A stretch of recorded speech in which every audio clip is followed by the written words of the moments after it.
एक बार भारत की सारी विपक्षी पार्टियों ने मिलकर के एक गठबंधन बनाया, उसका नाम रखा इंडिया।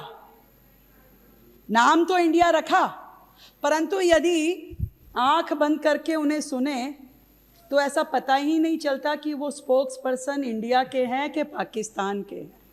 उनका माउथपीस भारत के लिए बात कर रहा है क्या अमेरिका की बात कर रहे हैं।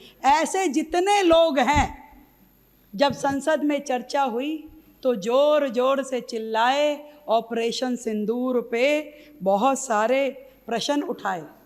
उनके लिए काका हाथरसी ने एक कविता लिखी है, नाम और रूप का भेद। तो उन्होंने लिखा कि नाम मिला कुछ और तो शक्ल अकल कुछ और, नाम मिला कुछ और तो शक्ल अकल कुछ और, शक्ल अकल कुछ और, बेच रहे कोयला लाला हीरा लाल, सूखे गंगा राम सूखे मक्खन लाल। अरे सूखे मक्खन लाल, झींकती माँ और दीदी, समझ रहे ना, माँ और दीदी, कि निकले बेटा आसा राम, कितने निराशावादी। जिनको अपनी देश के सेना के वक्तव्य पे विश्वास नहीं, जिनको अपने प्रधानमंत्री पे विश्वास नहीं, वो विश्वास करते हैं दूसरे देशों के आकाओं पे।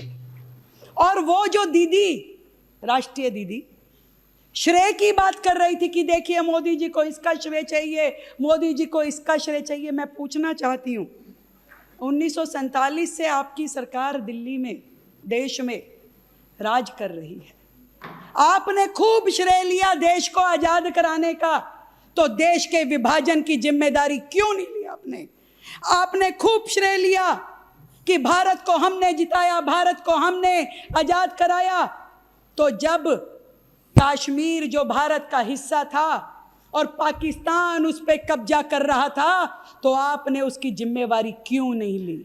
ये आप लोग थे, कांग्रेस की सरकार थी, जिसके कारण से भारत के कश्मीर पे पाकिस्तान ने कब्जा किया और तत्कालिक प्रधानमंत्री उनके अपने नाना यूएन के पास दौड़ दौड़ के मध्यस्थता करा रहे थे और पूरा का पूरा कश्मीर का वो हिस्सा, 13,000 किलोमीटर का वो हिस्सा पाकिस्तान को दे दिया। तब जिम्मेवारी उन्होंने क्यों नहीं ली? उन्होंने 1962 के भारत चीन के युद्ध की जिम्मेदारी क्यों नहीं ली?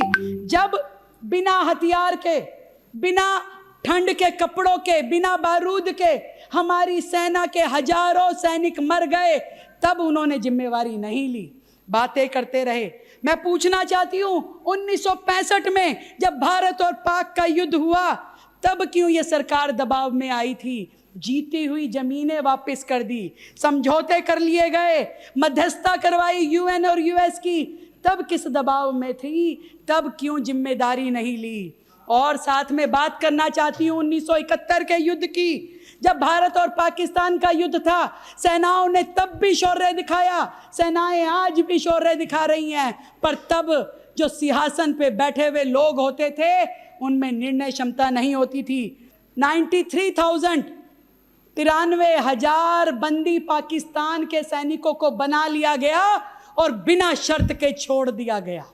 ना तो उसके बदले में पीओके मांगा गया, ना ही 54 सैनिक जो भारत के पाकिस्तान के पास थे उन्हें मांगा गया। मैं पूछना चाहती हूं, उसकी जिम्मेदारी क्यों नहीं याद आई मैडम को? जब वो संसद में खड़े होकर के बोल रही थी, तब क्यों शिमला समझौता कर लिया गया?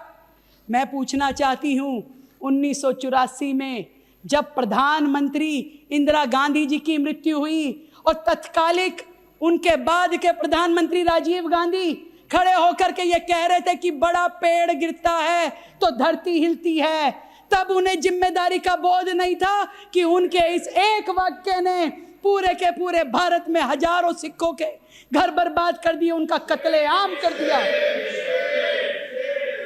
उसकी जिम्मेदारी उन्होंने क्यों नहीं ली? और उसके बाद से लेकर के जब तक मोदी जी की सरकार नहीं आई, कश्मीर घाटी में रोज पत्थर फेंके जाते थे, रोज कत्लेआम होते थे, रोज भारत बदनाम होता था। उसकी जिम्मेदारी उन्होंने कभी नहीं ली, तब भी वो चुप रहते थे। और इतने सारे कश्मीरी पंडितों का नरसंहार हुआ, पलायन हुआ, तब उनसे जिम्मेदारी नहीं ली गई। आज वो बात करती हैं कि जिम्मेदारी लीजिए।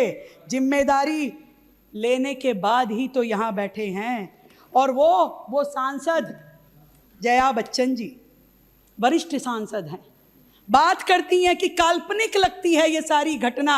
मैं उन्हें बताना चाहती हूँ आज इस सदन के माध्यम से, अभिनय की कला अलग है और संसद की गरिमा अलग है। उनके द्वारा कहे हुए ये शब्द सीधा सीधा सेनाओं का अपमान है जब वो कहती हैं कि एक पूरा का पूरा दृश्य काल्पनिक लगता है। मैं कहना चाहती हूँ कि वो सैनिक जो अपनी जान हथेली पे लेकर के सरहदों पे लड़ते हैं, वो उन्हें काल्पनिक लगता है।